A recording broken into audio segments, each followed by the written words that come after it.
Everyone. Welcome today to our fantastic experience where we are going to be welcoming you to a special spotlight on Senator Sherry Rehman. Today's spotlight is brought to you by Lean in Pakistan. I'm the president and founder of Lean in Pakistan, and we are thrilled to be part of the global movement started by Sheryl Sandberg, and originally with her amazing book, Lean In. Today, we have Anusha Shroff, who is an incredible young entrepreneur, going to be moderating and interviewing Sherry Rehman, Senator Sherry Rehman, one of the most iconic women of Pakistan, and we're deeply, deeply honored. We're going to just first introduce Samir Dosal, the president of the Canada-Pakistan Business Council, who is our partner here today to speak a few words. Samir, we welcome you.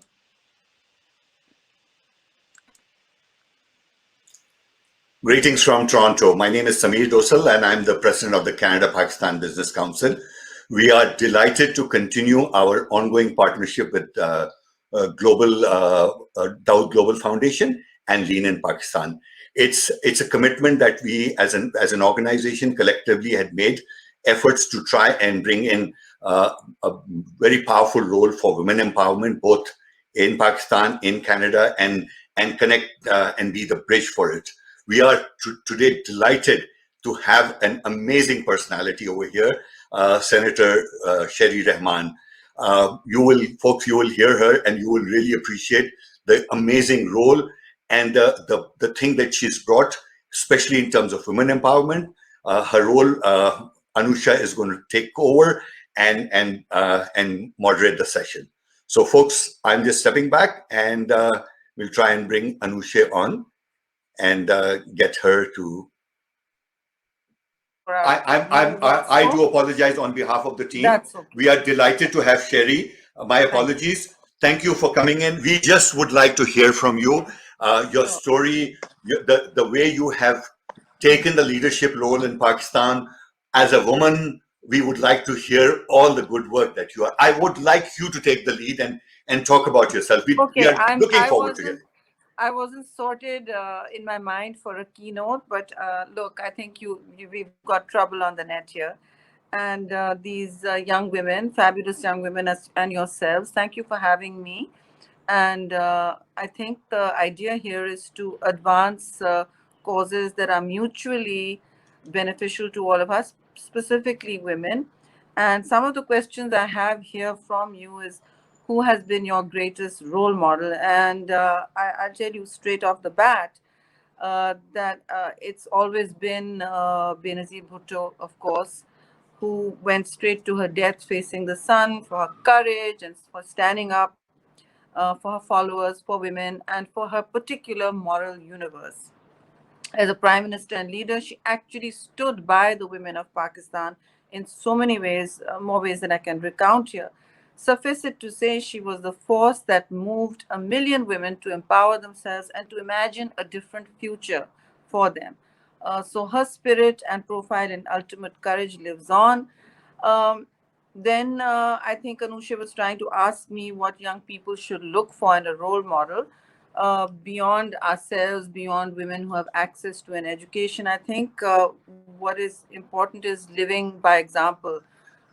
Although that's still a low bar, but it's crucial to define paths to women taking their power, whatever work they do, whatever field they're in, whatever social class they're born into. What's important is to look to people who are less privileged than us and assist them, empower them, enable them in taking their power and or even for instance understanding their rights. There are women all across Pakistan, all over South Asia, all over the world, in fact, that face discrimination, that face very, very often a crisis of opportunities. They have no concept or notion of the right or entitlement to equality, let alone power. That I think the issue is to always keep on spreading that word. And I believe that's what we are doing here today. So I'm taking the time. And the next thing you've been asking me is about how I moved from journalism to politics. Well, journalism was a very different career than politics. You have the comfort of talking about others.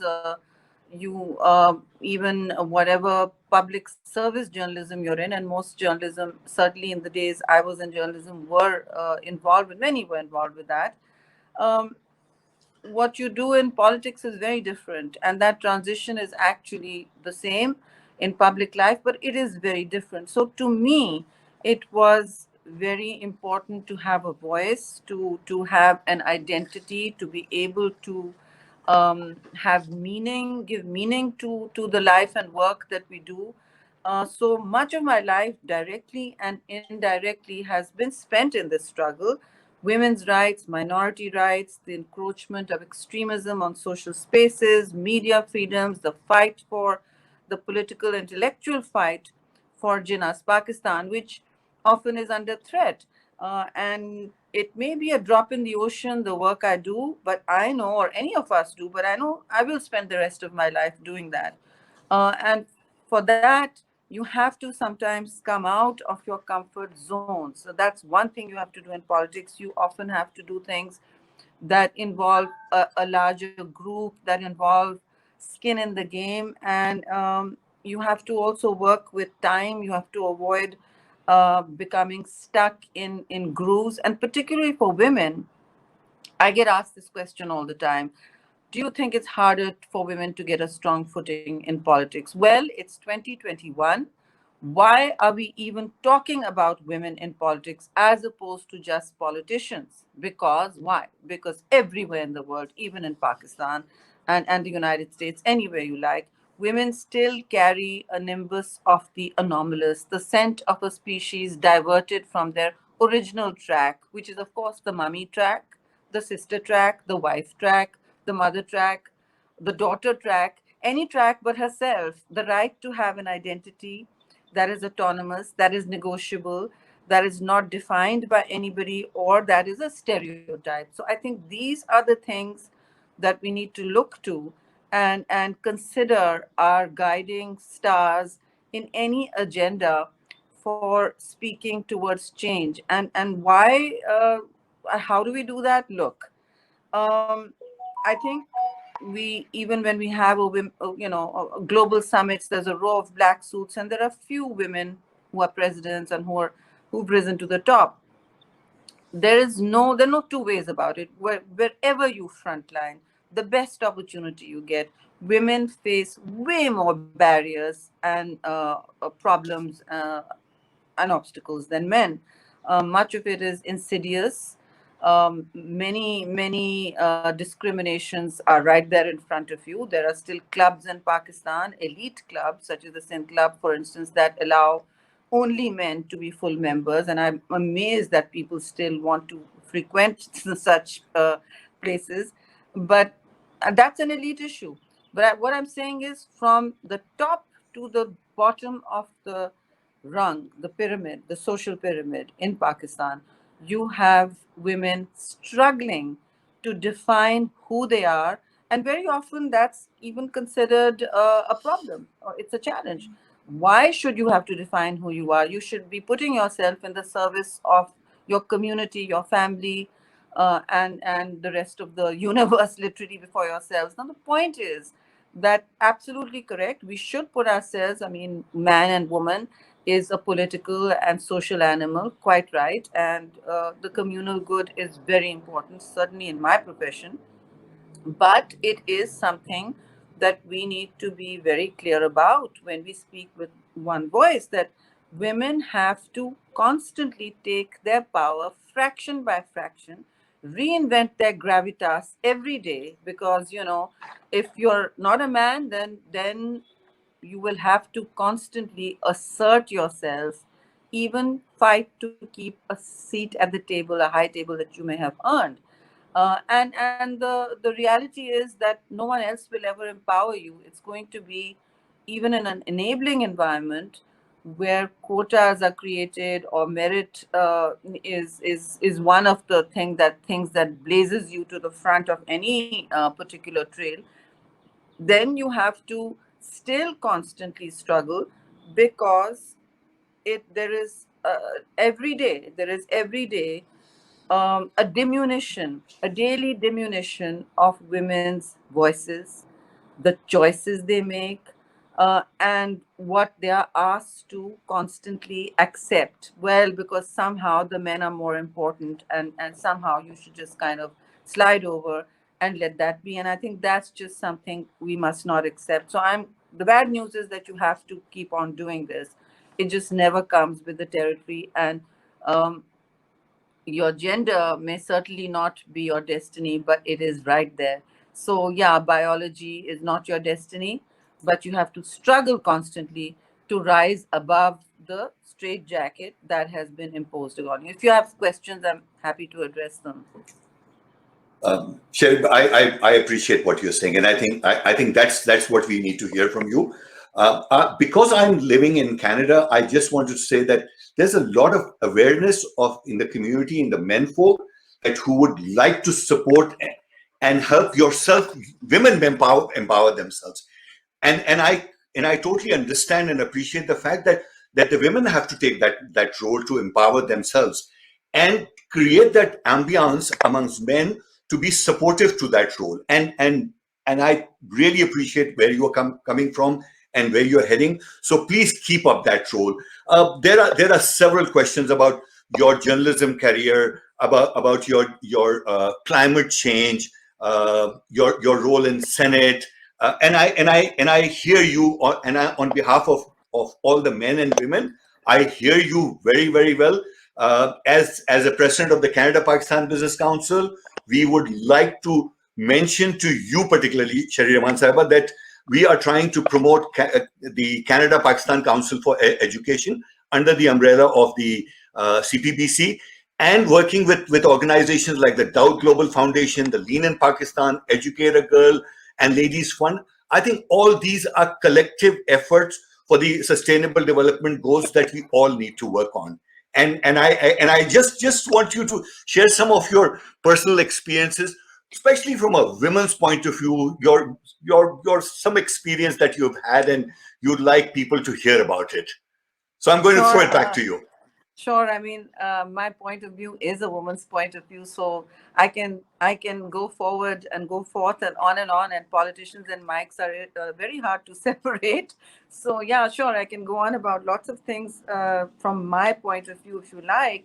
But I do want to say you're speaking about education, so I do want to say that that's crucial to changing the route of an opportunity a girl child may get. And that's one of the big crises and challenges we face in Pakistan. There are millions of Pakistani children out of schools, more so women, and girl children are the first to be taken off the bus, literally speaking, that goes to school. And transport to school, especially in rural areas, is one of the key issues, but there are so many.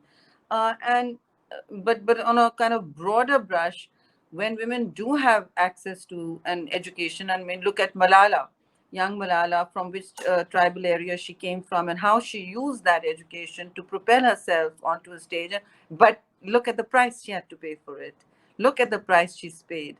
And that's not a price anyone should have to pay. And so there is pain, torment, anguish, very often setbacks that and challenges that come with this terrain. As I said, it doesn't come with any sort of comfort zone or afternoon naps, if you like. There's just a constant, relentless staying the course and fighting a battle very often, which you have to retreat from. But I think what's important is economic autonomy for women. It allows people to make choices and women to make choices they would not otherwise be able to make, because discrimination begins very often in the home, in the community. And you know about the whole scourge of honor killings. This is all about privatized justice, and it's all about how women are judged as the keepers, the gatekeepers of honor, and other such traditions like that. And those are not always, they have nothing to do with religion, of course. Those are patriarchal structures created to to create to uphold a society that is basically based on a strong and very rigid power structure. But the good news is that's all changing. That is all changing. It has to change because, and it's not just education. It is an awareness among women. And I do want to address how I came into politics, first of all, literally when I was a student, and I would be coming back to Pakistan. My heart and life is rooted here, and we had Ziaul Haq's laws coming in that were beginning to define women's autonomy, identity, what clothes they could wear, what the bodies and spaces we could inhabit, the covering of the head on television and in public spaces. Well, those are personal choices, just like the hijab is in France, right? So no state should tell you how you clothe or define yourself. They're not telling the men. So what is this special, particular love for women? An obsession with women's bodies and control over women's bodies that has been a long-term worry for not for many right-wing regimes and groups, and I face them every day. And to me, it's these are personal choices, not something the state can impose. So I did come into politics. I was literally a cub journalist, and our Dawn Group building was the hub of all such resistance groups, the media, the women, the lawyers, small, motley groups of people with not enough critical mass to really bring change. But okay, 50 of us were standing in the heat, getting pushed into police vans, being sent home for protest. So we realized at one point the MRD movement was coming on, all of that. We realized that at some point the restoration of democracy is also important for women and for all vulnerable groups, because inclusive democracy is what most progressive political parties promise. So we would call up the PPP, we would even call in Karachi, we would call up the ANP, these are progressive parties, and we'd say, would you please send your people? And they would. Buses upon buses would arrive to aid our cause. And so I said, well, this is the power of change. We alone couldn't do it. Civil society is crucial in setting the standard and being a watchdog. But beyond that, and so is journalism, but beyond that, I saw that we needed not just the numbers, but we needed political parties to effect real change, even if that, as I face today, is often two steps backwards. But there it is. The grand vehicle for change is politics. And I then was looking at it with great curiosity, still not wanting to sort of wet my fingers in it, because it can be, politics is a bruising business. One is never quite ready for it if your skin is not thick enough. And I, as a journalist, as an editor, I got to know, and again faced the front line of risk with my reporters. I always say I don't valorize a woman of privilege to face risks. It's always the reporters who are going home in their unguarded motorcycles and are fired upon or are picked up. So people face different levels of vulnerability. When people would say, "Oh, you need an award for this or that," I say, "Well, I still have a safe home to go to. I have a car that I drive in." All of that, and understanding your own privilege is is part of taking responsibility for your own life, and then being able to enable others. And I think the transition to politics also came partly because of that, and partly really because of this great force of nature called Benazir Bhutto, who would just, once she met me as a journalist, she would like, it's 2001, I remember, and she's met me in London, and we are talking. She's an exile, and she's saying, you have to come into politics. And I was very reluctant, because, as I said, you could see it's bruising, and you have to take on a lot of battles that you haven't personally enlisted for, and it's tough. So she said, no, no, no, this is, and I said, but you don't need outspoken people like me. I'm not diplomatic at all. And she said, no, we need people with clarity, vision, and the ability to say what they mean, because either you agree with my manifesto or not. I said, I certainly do. I'm a voter. And she was like, yes, I'm going to ask you, and I'm going to ask Asma Jahangir and Hina Jilani. I want people like you. The other two had bigger and better things to do, and certainly did. And I was just lured in by this thing, this opportunity to bring change. And then we did move. The first things I did in parliamentary politics with her daily mentorship was to move the 5 big bills, the acts that brought about loads of change. We don't see it yet, but for instance, I tell younger women today, that in our time, the poster for Women's Action Forum used to be remove the Hudud ordinances, where you could, for instance, be indicted, you could be arrested because you've reported rape, and there aren't two other witnesses to say that it was rape. So consent became mixed up with rape, and that's completely ludicrous. It was, you're an adulteress if you've reported rape. So it was a horrible bind our courts and our women were in, and to change that took parliament. It took a People's Party vehicle to do that, and then General Musharraf had to respond to all our five bills and then bring about this watered down women's empowerment bill. But certainly there are no more posters for abolishing the Hudud ordinances, because women are not sitting in lockup because they've reported rape. Now the conversations are different. It is how, let's talk about the DNA. How is this rape carrying on?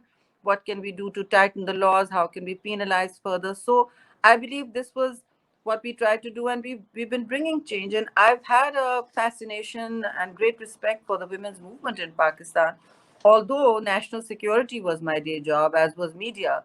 But as a woman, I felt that, I'm here. I was initially on women's seats in the National Assembly, and in the Senate now I'm on a general seat. I'm very grateful to the People's Party that they've given me opportunities not in a women's box. They have not put me in the women's box. They've said they made me leader of opposition in a house where, in an assembly, for instance, where a lot of conservative people are like, she doesn't cover her head. She's not a model of piety. Anyway, we prefer leadership by women. So it was a great leap of faith for this party. But I have to say, President Zardari, Bilawal Bhutto Zardari, went on with Benazir Bhutto's tradition and said, no, if there are two women for a man, as a man and a woman for the job, we'll take the woman always. And this happened, for instance, when we became cabinet ministers. I was a senior minister, and I'm now vice president, and I have a voice in the party. And it's not the vice president of the women. Sometimes even our own party in remote areas, when we go campaigning, they're like, vice president of the women's wing. I said, no, you're vice president. So it's like, it's important to be in progressive parties, but even there you have to fight for your right, for your voice daily at the table. And that's something that Benazir actually instilled in me. I saw her doing it. She didn't even have to speak it. I saw her doing it every day. I mean, she was prime minister and she had to go to Beijing, or was it the Cairo conference? There were two for women. And there was a whole fatwa against her that she's going to go and commit to CEDAW, the big, about CEDAW. So that's the Convention for Elimination of Discrimination Against Women. And of course she did. She went against all odds, and we were all holding our breaths as journalists, as women's activists. Will she, won't she, and will she make the leap of faith and possibly challenge the status quo, the big mainstream political status quo at home, which we as civil society activists or journalists don't appreciate. You don't appreciate what a mainstream woman in politics has to go through. The higher you get, the thinner the air gets, the choices become harder, and the pressures you face to constantly compromise on certain red lines are very high. And so I've been lucky enough not to be forced to do that, and always been able to, in a party, that when there's an encroachment on a vulnerable group, including religious minorities. And I have to say, the People's Party is very clear. हमारे अपने लोगों ने कुछ किया होता है, charge sheet करो, निकालो यहाँ से, get them out. One member was de-seated and removed in Tirasan because he was working with forced conversions, converting Hindu girls to Musliman and then making them marry Muslim men. I mean, it was horrible. So he was a winner of seats, but the party said, no, he's got to go. We can't sustain this. Um, and I don't know any other party who would actually lose a seat. I mean, eventually we regained that seat, but who would actually risk losing a seat and say, okay, that person's got to go. So all this it's a culture that you work within. And you mentioned men. I've told you about the men who've actually been supporting me. Even at work, I've had that privilege. My husband has no choice but to support me, so he does, of course. And yeah, I mean, I'm very clear that it's this or the highway. My way on these things. It's my way or the highway. Oops. No, I totally appreciate what you're saying. Totally, and I And I have recognize to the mention fact. here, Etizaz Ehsan, who was the leader of opposition before me in the Senate. And while Benazir Bhutto was alive, she was in exile. He was a great force. He always encouraged me, and he said, "No, Sherry, you've got to. If I'm making a tough speech or something that he thinks will shake the status quo and get me vilified, he'll send me a chit. He said, I'll pick this up from you. Keep doing it." You rarely get people like that. And now, of course, I have, I have Bilawal Bhutto Zardari as the chairman. He's very clear, but people don't know about President Zardari. I'll give you an anecdote. Here we are we are in cabinet. It's our government, and we have this 100 days to complete what are key things to us, key deliverables. One of those was the first social security program that Pakistan has delivered. It was called the Benazir Income Support Program, which we thought of in the manifesto. Now, this Benazir, nobody knows this story. We're sitting in cabinet meeting, and the prime minister then calls his core group, which is 5, 6 key PVP ministers, Naveed Kamar, myself, Khurshid Shah, all of us, and he says, "Listen, guys, now we need to make this happen." And how the bureaucrats just pushed back and they said, "Nahin, nahin, nahin, this can't happen. Women will never come to the post office, or it won't go digital." 100 hurdles were put in the way, and I saw my male colleagues getting tired. It was taking hours. They were like, "Okay, we'll pick this up again." We picked it up again. The same thing. There was pushback. "No, ma'am, no, prime minister, this is not possible. We'll just have to give this through the men of the household." I remember going into another room and just luck of the draw. I called, picked up my cell phone. I got the president on it. He said, "What is it?" I said, "Look, this is the Benazir Income Support Program. You and the prime minister have to push back and say this has to be done. My cabinet colleagues are getting deluged, and this will be a terrible disappointment to many of us who were shaping it." And he said, "What? This is not possible. This has to go to women." And you give the phone, and things basically then happen. And I remember when the first woman picked up her check, it was a woman from the tribal areas. Those days it was the post office. It was a woman from a remote tribal area. And he called and he said, "See, Sherry, it was a woman from the." So you give women the little bit of power they need. They will not spend it on gambling. They will not spend it on just throw the money away or on a night's fun. What they're going to do is they'll probably invest in food and nutrition for the family, or get a goat and make sure it's a sustainable kind of contribution, or they'll educate their children. And it turned out we have so many stories like that, and that was the most rewarding thing we ever did. And now, unfortunately, it's called the SRS program. But for if you're in Canada and you find out that your country is a donor to that program, it's the gold standard in South Asia. It's still called the BIN. It was a constitutionally protected thing. And so these are the good moments, the personal moments that I wanted to share with you. There are many, of course, there are triumphs, and there are also great heartbreaks. The world is making a change. I live in Canada for the last 20 years, and I see our prime minister making an effort that when he announces a cabinet, he announces and he makes sure that 50% Fantastic. are women. And in fact, the other genders which we shy away from talking in Pakistan, they get the rights over here. And I think sitting over here, we get inspired. But Sherry, I want to acknowledge the fact that it's nice to hear from you from a woman's perspective, the role, and to see that I see sitting over here that there's a change that is happening. And it's people like yourself, people like Tara, and all the right women who stand up, and you have to raise your voices in your own possible way. I firmly believe that it's not required to be confrontational, but to be accommodative, to pass on your message as to this is equally fair. Things do not need to be gender based completely. No, no, And I'm so glad to hear that, and to see what you're doing. Like I just wanted to mention that the role that Tara is playing, like under the Dow Global Foundation. I remember her initiative, her pushing that Canada Pakistan Business Council, Tara, we held an event at the council. At the time, the Council General was so proactive enough. The gentleman called Dr. Asghar Ali Golo, he was so proactive enough that he opened the consulate. Consulates normally don't do that.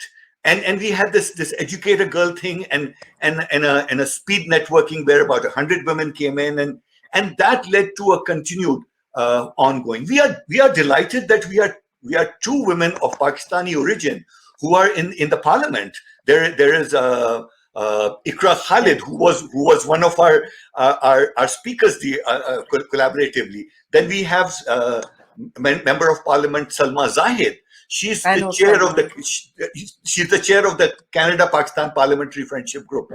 Then you know your another Senator Salma Atallah Jan. What an amazing veteran she is. And then there are other younger generation women who are taking a role. I specifically chose not to mention the other men folk that who are playing a mainstream role professionally and in politics and so on. So we are happy to have this conversation with you, to hear, and at some point in time, you've talked about the bigger picture, and the messages come out very, very well. I hear you. I want you perhaps to guide young women to what kind of baby steps that they can do for themselves to sort of, get themselves elevated Yeah, in some way. baby steps are very important that now that you mention them, because you can't expect a revolution overnight. When if you do that, then it becomes tough to face even a setback. So baby steps are crucial. I call it the power of the increment. And women must do that. First of all, they must realize that decision making at home is crucial. If you live one life outside and another at home, where you don't have autonomy over your decisions, your bodies, the choices you make about who and when you marry, because even Islam does not discriminate on that in even the purest version of our religion. And religions tend to be conservative, and even in their interpretation, there is a radical openness that a woman must be asked 3 times, why do you have the witness sitting there, or a lawyer, because she must consent. And that consent is Absolutely. very often taken away through in layers of suggestion, and layers of pressure at every level, at even in high society, because oh well, you've got to succumb to what is expected socially. And women may want to be pioneers in their field. They may want to inspire, lead, play football, um, drive, be in politics, or and take risks with their lives, or be rally drivers, whatever. But so those choices are made at home, and those must be enabled at home. When they're not, there must be some realization of life potential, and that you've got one life to live, and that time is the new currency. It's not money, it's time, it's quality of how you spend that time, how you navigate your moral and social universe, how you're able to get your point across. Sometimes for women, confrontation unfortunately is needed, because without that they don't get to make the choices that they are entitled to. And very often women are conditioned. Television shows, plays, the culture around us, that of patriarchy. There's a whole architecture of patriarchy that suggests that you're not quite entitled to make your choice. I mean, a career is all right if it's convenient, but if it's not convenient to the family, and it's not bringing in enough money, then shouldn't you be giving way to your husbands or to your brothers, or make way for the more important, the suit in front of you. And I think that's So something that nice. that's something we have to guard against, because even if the money you earn is much less than say what your brother or your husband or your father is earning, or the value they tell you you're putting on the table is less at work, I'm sorry, don't accept it. Just say, this is how I want to realize my potential. It's your choice if you want to bring up children at home, if you want to spend part of your time and outside the home, in a public life or in a professional life. It should be your choice, and your family has to enable you. If they're not enabling you, then they're manipulating you. I'm sorry, for their own collective gains, and that's got to change. So I think that women don't have enough support in their families very often, in good families that educate their daughters and say, all right, so you've empowered them with that education. Now enable them to make hard choices, sometimes moving a country. For instance, when I had to go as ambassador, I didn't want to go to Washington. My family could not move. Luckily, my daughter was grown up. My husband could not uproot himself and go there, and I certainly didn't want to, not because of family only, but I didn't want to. I wanted to stay in the National Assembly where I was.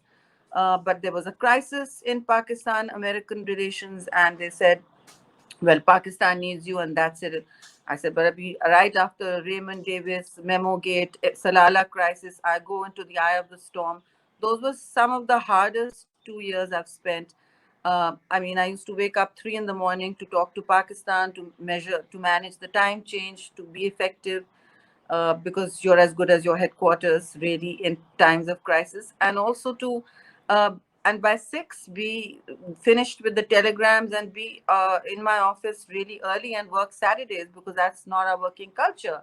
So I said, we're working 7 days a week. We're doing what the Americans are doing. If they're on the road at 6, we're on the road at 6, dear embassy. It's our largest embassy out there. And they were like, Ambassador? I said, yes, that's how it's going to be. I'm here only to work and to make this whole relationship back on track. Because we had suspended diplomatic relations. We were shutting down air bases. We had shut down the NATO supplies, all of that. And the good thing about that was, the power of parliament in democracy is great. There was no one person making those choices. The good thing about PEP governments is that we use parliament. We're like, hey, this is our entire parliament saying, this is how we want to do it. We don't encroach on our sovereignty. And so when a government says something, right, of course, other governments listen, particularly those that are using your terrain. But when an entire parliament speaks, that's across the board. That's a very powerful message always to anyone in the world. And that's how we should treat Kashmir or any other cause, use parliament. But those are my takeaways, and I had to But leave. My husband did not really want that. He found out on television that I was ambassador. I'd given him a slight warning. I said, I'm avoiding going into the PM's office for 2 days. I have a feeling this is why they want me. They found me eventually, of course. And he's like, here it is. So he came, they dropped me, they set me up, went back and forth. So awesome. I think those are Awesome. This is choices you wonderful. have to make. Yeah. Absolutely. Absolutely. So, and I know today it's about you, and today it's about these young women on the side stage. I really want to give it another try. I know there was an internet issue, but I'm going to bring on Anushe first, Sure. if she Sure. can, if you can, and then Tara, and they can throw. Anushe, give it a shot. And otherwise, you know what? I'm there as a backup, and we will continue to work together. Anushe? Yes, I was really looking forward to speaking with Anushe. Thank you so much, Sherry. It's a pleasure to have you. I didn't have the opportunity to ask you all those questions that I had written out for you. But thank you so much. Perhaps you can share something about your book, explaining, maybe a couple of words about that. Sure. Yes, so I'm coming out with a book called Women's Planning, actually, because always you have mansplaining to you. You know what mansplaining is. You have men telling you actually how things work, and you're like, no, I know how this works. So here it is. This is actually, and it should be out in a month or two. It's a unique kind of testament to women's activism in Pakistan, and actually through the lived experiences and voices of pioneers who have not just headlined the rights struggle in Pakistan, but also have given it intellectual and moral quest. The second idea motivating this anthology is to probe the connection between a very coherent movement of the 1980s, which is what I was speaking about and which inspired me, and today's post-millennial activism, the Aurat March, this huge, amazing, exciting young women's movement, if you like, which is not coherent in the sense that the earlier one was, because that one had very stated goals and it engaged with government, it engaged with politics, it sort of got things done also. This one is challenging norms, it's pushing the boundaries of patriarchy. It's spurring thought, analysis, and action on structural and social changes women facing in Pakistan. It's also bringing together people across the entire country. The 80s movement was a limited movement. It was very effective, but it was limited. It was of very brave women who are now literally heroes for me. And I was lucky I got to spend time with them. And of course, that includes Asma and Hina Jilani and many others. But the millennial women also have to build bridges with that with that whole world of activism which they're doing, and the idea is to build a storied link between leaders, between the old guard and the new, on ideas and challenges that women face. So 22 women have written that I've asked to. It's very curated. I've edited. There's been back and forth on different issues and professions, from human rights, women's activism, politics, law, development, labor, media, literature, women and literature. Bina Shah, for instance, on women and literature. Fifi Harun, as a young woman, on how women are stereotyped in television plays. Other women on even the legal challenges.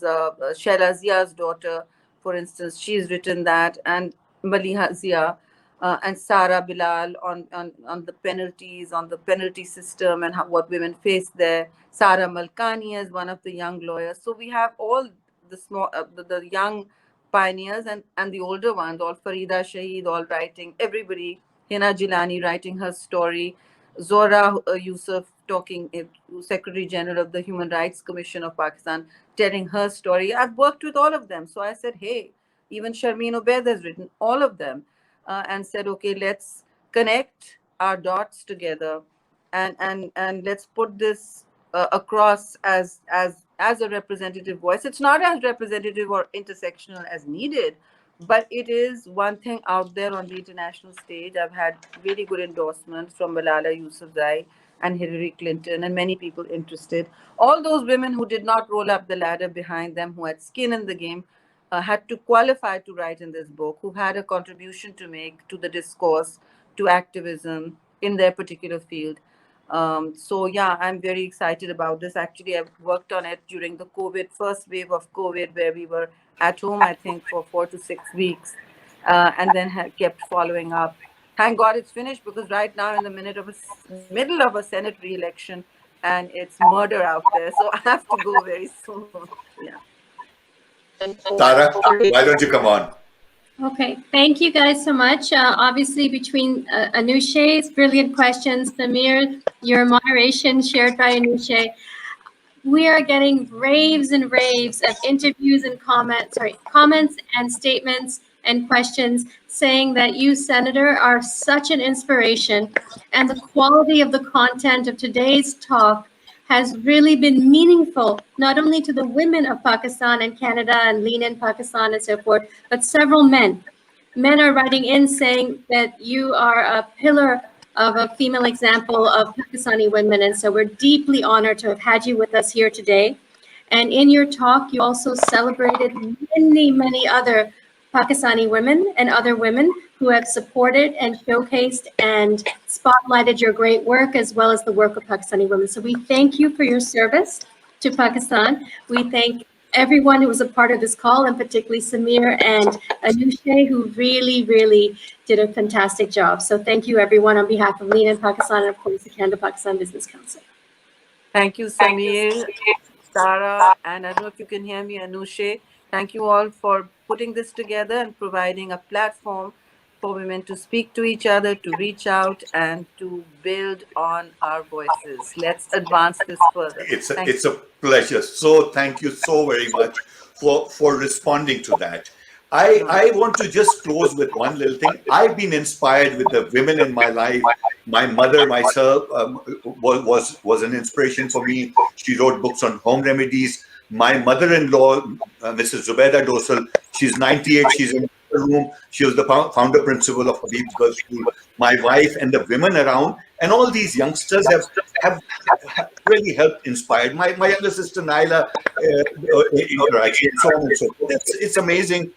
We have been privileged and fortunate, and it's important for us to give back. So thank you, Sherry. You will hear from us.